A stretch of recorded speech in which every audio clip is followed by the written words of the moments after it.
Well, good morning, frugal friends. Here we are at the grocery store. My hair is still wet and all a mess, and we're getting ready to go inside and see what bargains we can find and what we can make for dinner. I'm going to plan my dinner around whatever I find on sale and clearance. And I always used to get these for 99 cents marked down. Now they're $1.99. Sometimes they have the weirdest combinations on this closeout fruit. 3 grapefruit and a potato. Says it's good till August, so I might as well get all these for $2. Oh, this is always the hardest rack to resist. I can see they have some of the bread. Let's look over this week clearance. Let's see.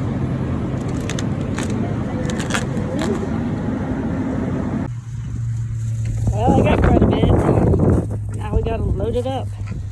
Okay, so I gotta tell you something funny that happened in the grocery store. I got a bunch of clearance stuff, and when I went to check out, a bunch of it wasn't ringing up, and I was doing the self-checkout. I like to do that so I can double check and make sure everything rings up correctly, because if I go through the regular checkout line, sometimes I miss it, and I get home and it's like, they charged me full price. Anyway, several things didn't ring up as clearance, and 2 bags of mixed vegetables didn't ring up as clearance, and she went ahead and gave them to me for the clearance price.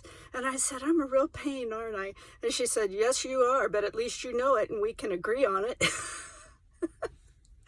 You know, when I run across people like that, I have decided to take it as a challenge. Like, I am going to win you over with kindness and niceness and sweetness.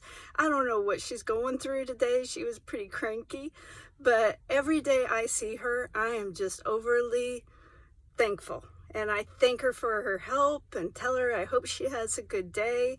And 2 of the items that didn't ring up as clearance, the clearance tags had fallen off of them.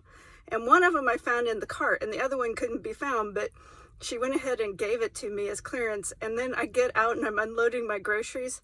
I discovered it. It stuck to me. As soon as I get home, you jump on my car and try to get a little warmth, don't you? That's just like such a great kitty resting place. Well, I spent about $30 on food, a little bit of tax there, so $33.51 is the total. And I think they finally passed the bill that they're going to eliminate sales tax on food in my state. I'm so excited by that. Anyway, I'm going to quickly show you what I found. I found these frozen vegetables for 50 cents a bag, and so I got all they had, which was 6 bags. This apple juice was on sale for $1.19. Used to be on sale all the time for 99 cents, but $1.19 is about as low as it ever goes, and you had to buy 6. Couple of salads for $1, and another bag of lettuce for 50 cents. Only thing I paid full price for was this rice, which I think was like $1.69. And then they had one of their coupons that you have to download at Dillon's to get these strawberries for $1.47. And you often see strawberries on sale for like $2.99. $1.47 is about as low as I've ever seen it. So I went ahead and got some strawberries. And you could buy up to 5, but it had to be all in the same transaction. So I got 5. And we're going to eat some as dessert, and I may try and make some strawberry jam. And then there were 3 of these almond milk creamers for $2 each. I went ahead and got all 3 of those. They don't expire until August, and these probably won't last past May. Package of hamburger for $1.99. Some, let's see, what is this? Cilantro and onion for $1. Some other green onions for $1, and this makes it really easy when I'm cooking. These onion and green peppers for $1. Then they had these Boca spicy chicken veggie patties. They're not too bad for $1.49.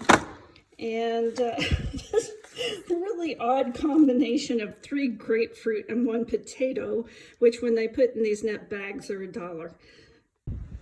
Hey, Bossy, you need to go home. You need to go home and not get in my flower beds today. Shoo cow, go home.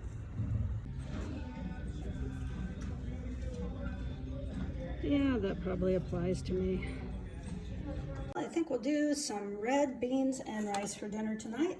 And I've already got my rice cooking, this long green brown rice. And what I do is I never measure the water. I just put a bunch of water in, cook the rice, strain it out like you strain spaghetti. Never a mistake. Then I got these green pepper and onion for a quarter. I'm going to brown some of those, saute them in oil, and then add some beans and some of this sausage. Well, got the sausage and the green pepper and the onion sausage, and now I'm just going to add 2 cans of beans. I think I got these on sale for like 59 cents each. Okay, I'm going to add kind of a generous serving of some minced garlic. And then I'm going to add a little bit of black seed, probably a little bit of adobe blend spice, maybe a little of this cheap steak seasoning. And then the number one thing is this stuff. Man, this stuff is so good. I wish I had discovered it years and years ago. I only discovered it like 3 or 4 years ago. But this stuff makes any Bing dish, it takes it through the roof. There you can kind of see my spices. I added some black seed, the garlic, that Sazon Goya seasoning, a little bit of adobe, and a little bit of seasonal. And I'm going to mix this up and just kind of simmer it and then pour it over rice. It should be delicious. I know you're not supposed to brag on yourself, but this is particularly good. And pouring this over rice and maybe just a little cheese. Plus I made a couple of side salads, which this is really just last night's salad that we didn't eat all of it. And so I'm serving it again. Leftovers are a beautiful thing. Well, frugal friends, we made it through another day. Here's to saving $1 again tomorrow. Please like and subscribe.